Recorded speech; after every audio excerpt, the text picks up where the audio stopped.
जब सुने के होई भोजपुरी गाना, बस बजे के चाही गाना।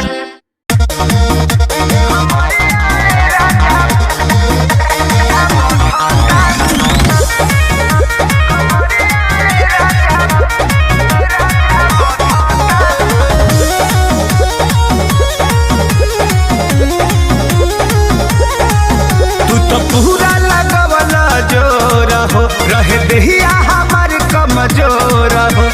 ए राजा काहे हो? तू तो पूरा लगवला जोर हो, रहे देहिया हमार कमजोर हो। तनिको दर्द ना होता, बथता बथता बथता कमरिया ए राजा बथता, बथता बथता बथता कमरिया ए राजा बथता। माई रे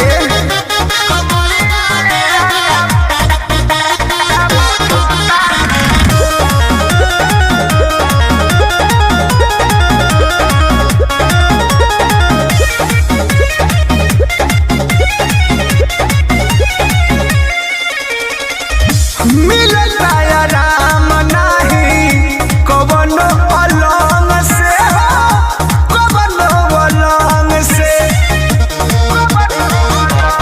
ए जी बिहला गिराई पिया हमरा के पलंग से हो, हमरा के पलंग से। न मन तोहर भियो होता,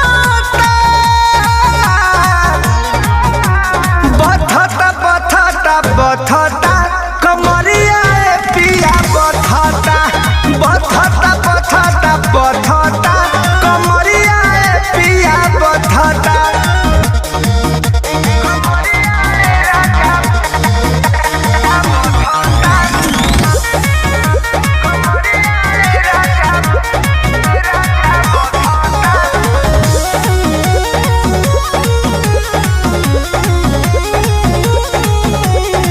हमरा से नहीं आब होता बड़ा दास हो, होता बड़ा दास हो।